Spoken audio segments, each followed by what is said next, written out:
Yes, Tennessee must tamper with a quarterback to get him in the portal and get him to come play for the Vols. Locked On presents The Portal, the daily podcast covering college football recruiting and everything NIL. Part of the Locked On Podcast Network. Your team every day.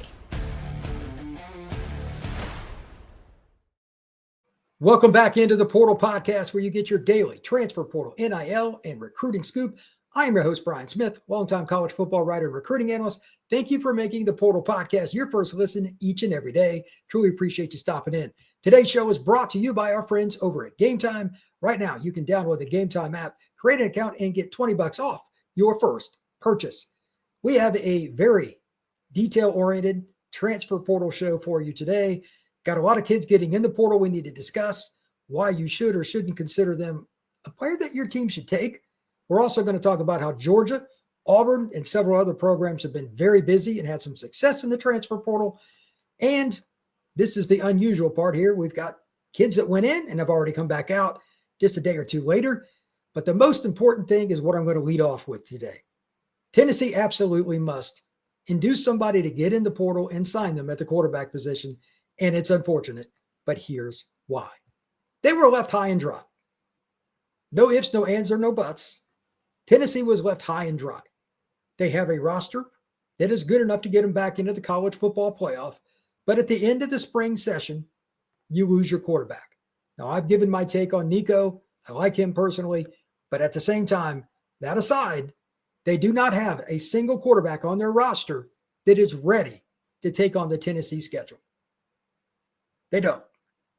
Tennessee is a team that is not going to win more than probably 6 or 7 games if they stick with who they have at quarterback. Those two guys are good players, but one's a true freshman that just enrolled, George McIntyre, and then Jake Merklinger was a redshirt freshman this spring. He's played like 9 snaps or something like that. You really think that's going to be your answer against Tennessee's schedule in the Southeastern Conference? Not really. And to that point, and I give him all the credit in the world, writer Chandler Vessels from On3 wrote an article. This isn't just my take here, by the way. Tennessee is tampering. And this article that I'm going to put up on the screen for those of you that are on YouTube here in a second, you can read it and I'll go through and I'll read it out loud. For those of you listening on Odyssey, Podbean, Spotify, Apple, wherever, this is something that is just reality. 100% guarantee you that there are players being tampered with on Tennessee's roster by other schools. And this is just the reciprocation of it. And again, Tennessee is in the oddest of circumstances. But here we go. Tennessee has been rumored, shall we say, to have been tampering with quarterback Josh Heupel. Now, who is Josh Heupel? Texas Christian. He will be a redshirt junior this fall, and he's a player that, quite honestly, can ball. He threw for over 3,900 yards last year, and he's a guy that he'll take some chances. He'll throw it away to the wrong team every now and then, but he's got 2 years of eligibility left. And again, he threw for 3,900 plus yards last year. Well, what do you expect? Is Tennessee just going to sit around? No, they're not. Anyway, here's the article from Vessels, and this is part of it. I'm just going to read this out loud. TCU quarterback Josh Heupel has turned down an offer from Tennessee that would have granted him a $1 million raise. Key there. Not that Tennessee would give Heupel $1 million, but whatever he was making at TCU, they were capping it off at another $1 on top of that. Choosing to remain the quarterback of the Horned Frogs, the Fort Worth Star-Telegram reported Saturday.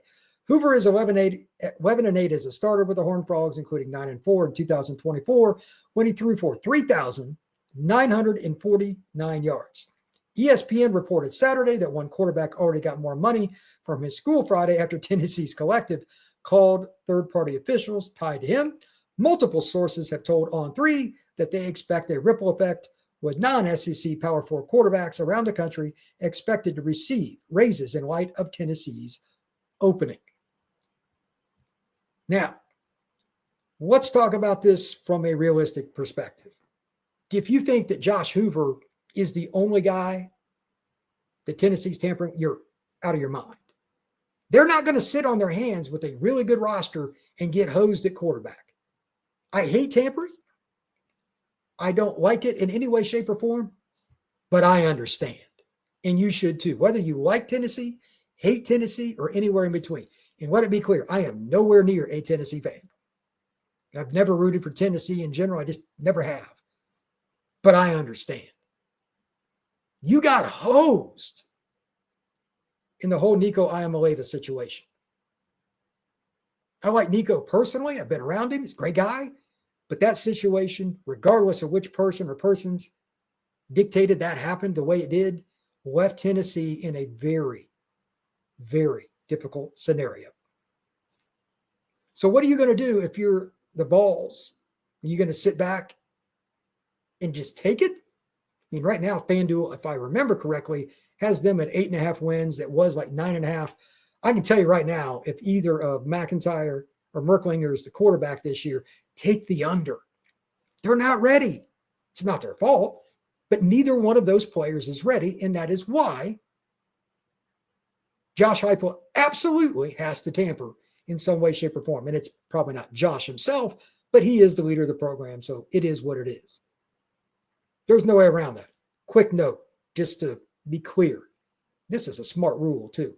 The SEC has a rule that in the spring, no player can transfer from one Southeastern Conference school to another. So it won't be an SEC quarterback. Doesn't matter the position. If you're in the SEC, you cannot transfer, for instance, from Arkansas to Tennessee or from Kentucky to Tennessee or whatever. So it's going to be somebody outside of the SEC. There's been a lot of discussion about the quarterbacks in the Big 12. Obviously, Josh Heupel, who, by the way, last year was 314 of 474 and threw 27 touchdowns. No wonder he was somebody they looked at. Baylor's quarterback is somebody Oklahoma went after in the December window.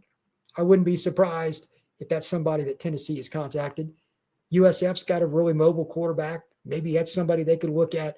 I don't know who it's going to be. But again, as much as I hate it, you're not going to sit there on your hands if you're the Tennessee Vols, get punched in the face by this, and just get smacked this season. Think about the teams that Tennessee plays. DJ Lagway. Yeah, I know it's Florida's coaching staff, and I'm not all in on the whole Billy Napier situation. Good luck with that. They've got DJ Lagway. I'll take him over Jake Merklinger. No offense to Jake. He's a great kid. He's not ready. You're going to play teams like Alabama. You're going to play Georgia. I haven't even looked through Tennessee's schedule because I'm afraid to. If Jake is the quarterback in the fall, I'll go ahead and make the prediction. There's at minimum of 3 games they're going to lose by 20 points. And it's not because they're bad. They don't have a quarterback that's ready. And I know that Josh Heupel has discussed the situation. We've got 2 good guys. We had a good spring month. What do you want Josh to say? Oh, we're ready to roll? How many reps, percentage-wise, do you think those other quarterbacks received with the number ones during spring ball? 5%? 3%? Nico is still a developing quarterback. They are in a no-win situation there, just like any other team. When you've got a guy that's not near ready, you give him the reps. Most quarterbacks, even when they're elite, this happens all the time in the NFL, they get almost every single rep with the ones, even at the NFL level, because reps are everything.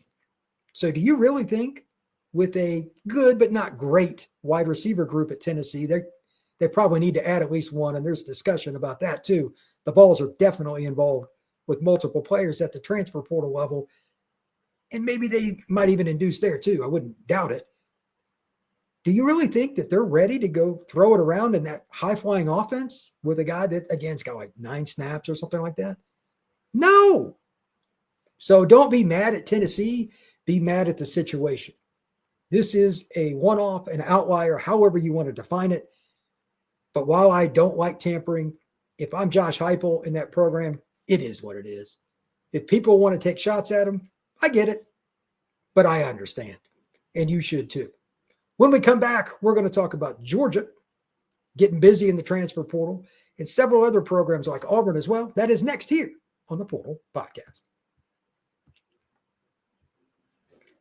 Get the supplies you need from the site made for the skilled trades, Supply House. Whether you're into plumbing, HVAC, or electrical work, Supply House is the reliable way to order products online. Their easy-to-use website is packed with helpful resources and the latest product info to help you get the job done right.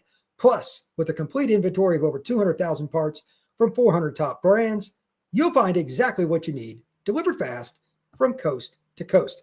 Need help with an order? Supply House offers expert support and industry-leading service, so you'll always talk to a real person. And for trade pros looking for an extra edge, their free Trade Master program offers exclusive perks like a dedicated phone line, free shipping, and discounts on every order. Thousands of skilled professionals are already taking advantage. Now it's your turn.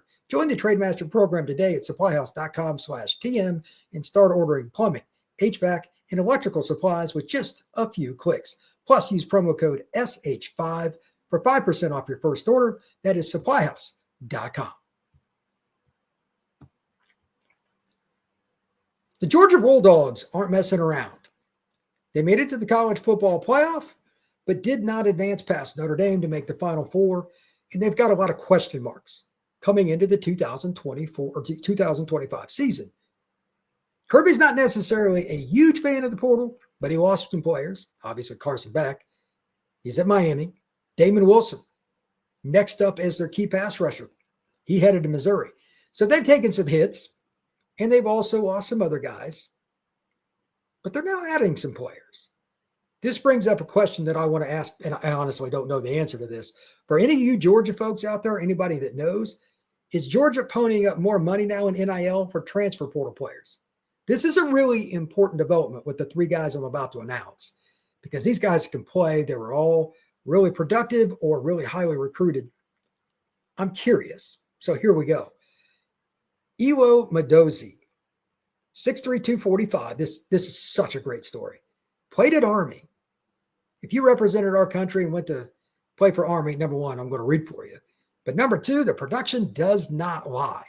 What is your most important ability? Your availability. He started 14 games out of 14 for the Cadets, 527 snaps. So he is certainly a player that has that going for him. 37 pressures, 7 sacks as an edge defender.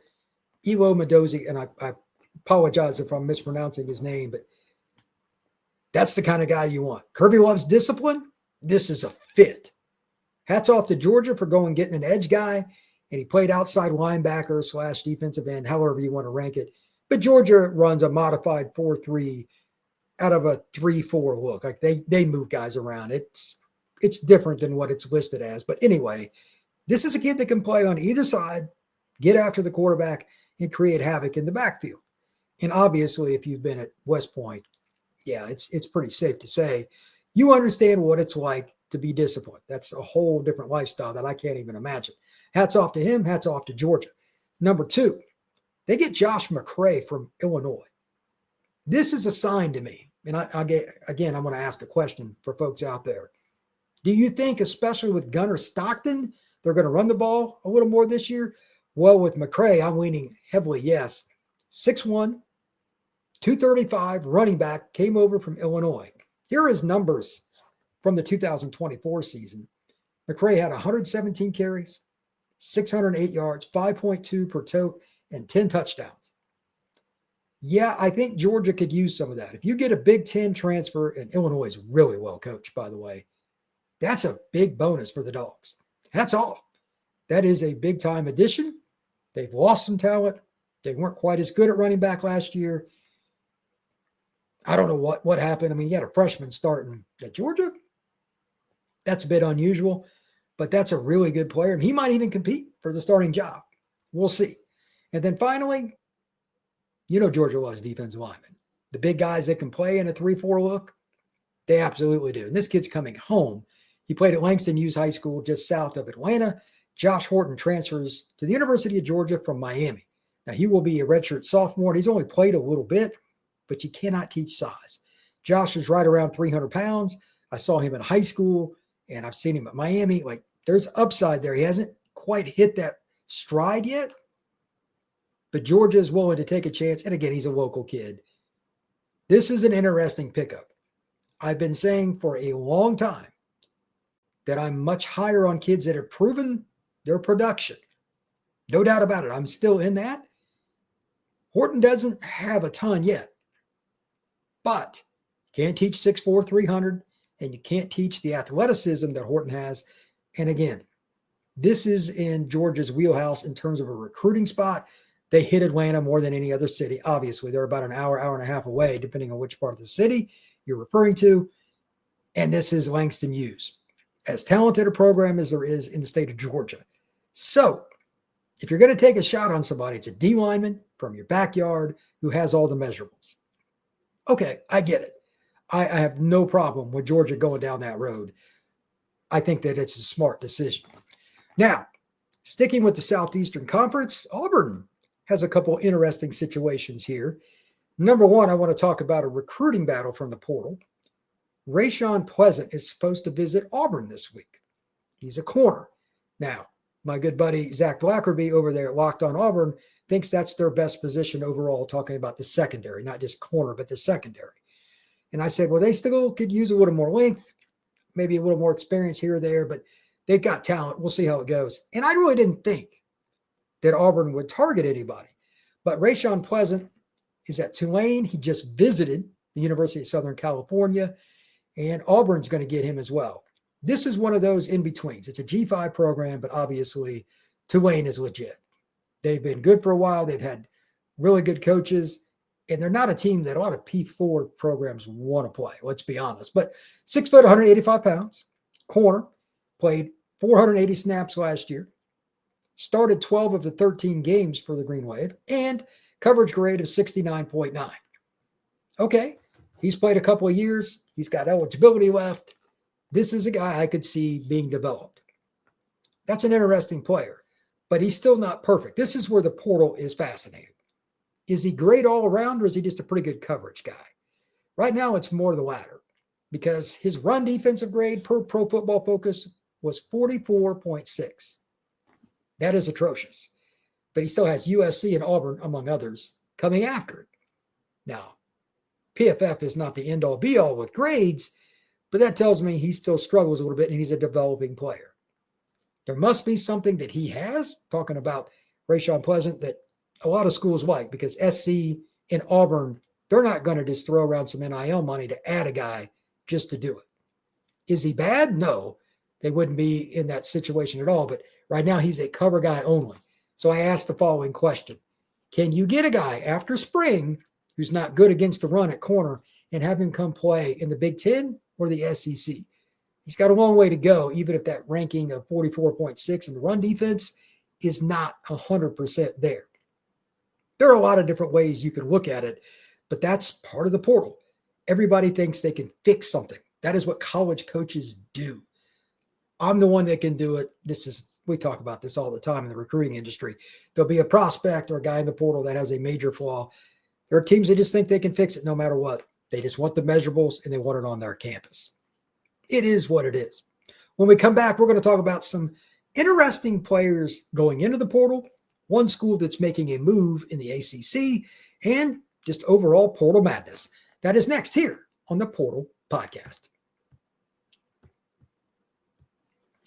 There's nothing like the atmosphere of an NBA game. Every bucket, every defensive stop, every moment feels huge. It's electric in the arena, and with Game Time, you can be a part of it without the stress of last-minute ticket hunting. Game Time makes it fast and easy to get playoff tickets, even when demand is sky high. Prices on the app actually go down as tip-off gets closer. And their last-minute ticket deals can save you up to 60% off. Here's why Game Time is awesome.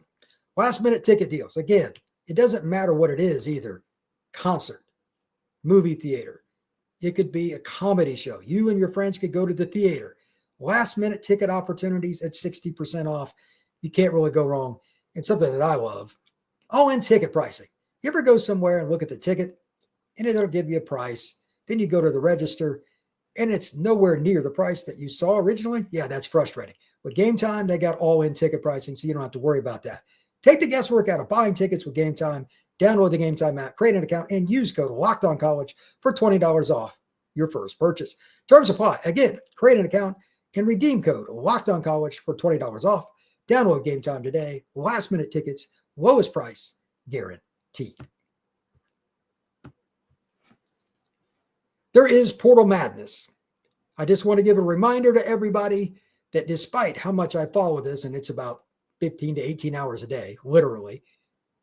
There is a whole bunch of kids that are in the portal that probably deserve more attention. I just can't get everybody in the show.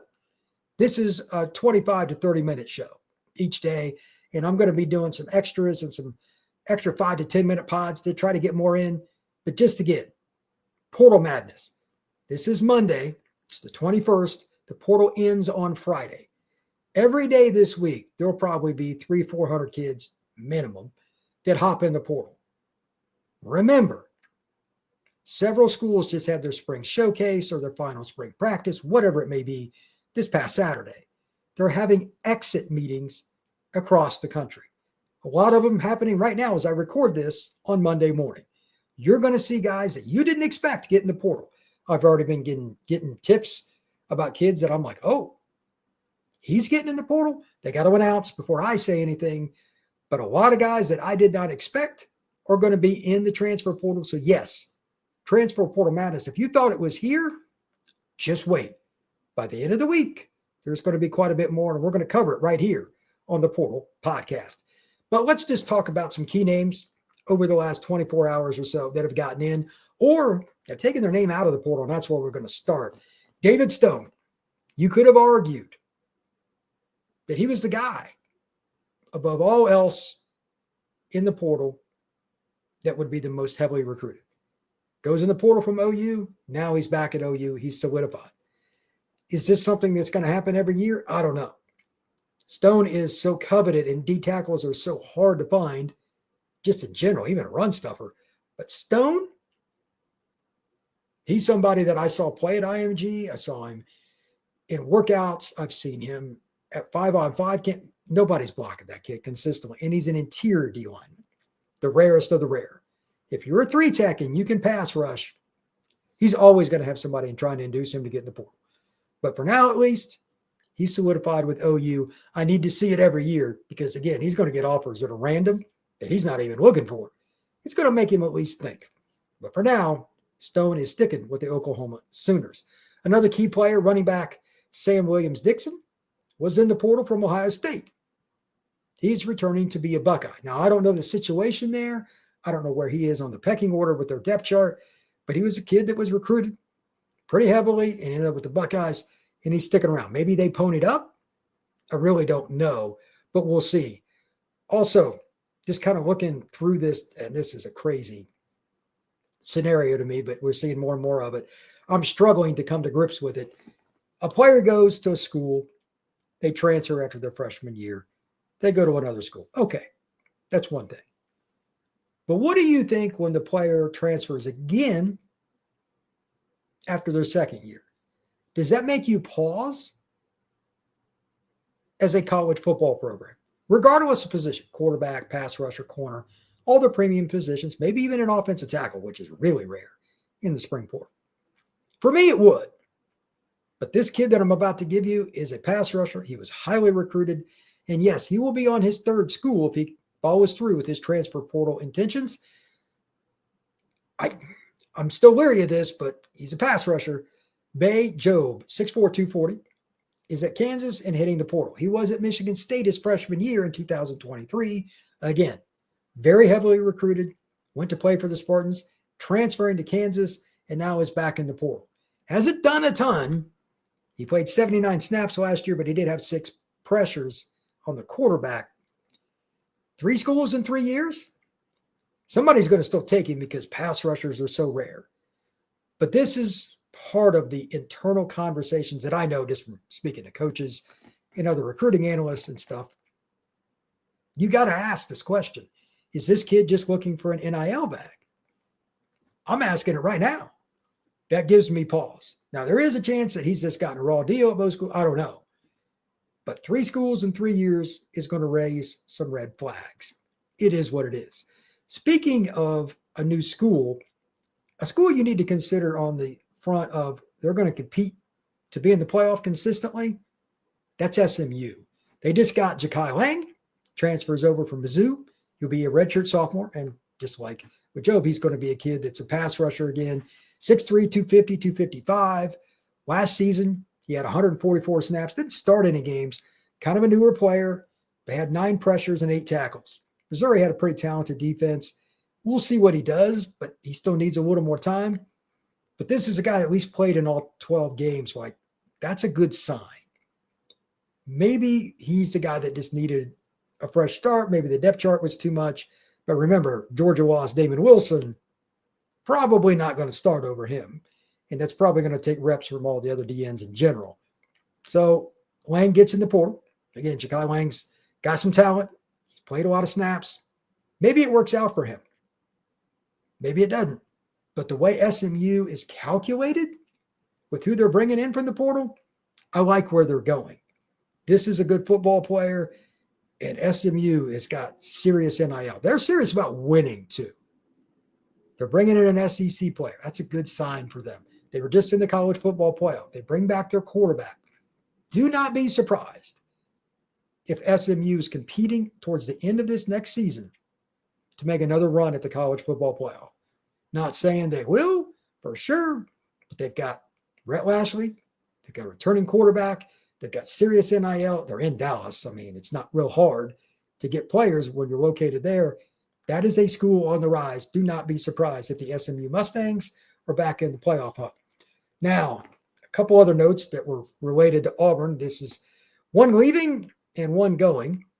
You got J.C. Hart going from Auburn to Utah. He didn't play a ton at Auburn his first 2 years. Got some talent.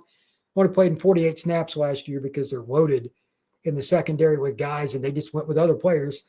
In the 5 games he played, he didn't start any. He had 48 snaps. Struggled in coverage, but Utah takes it. That's interesting to me. Utah has got a really good track record with their staff on making evaluations.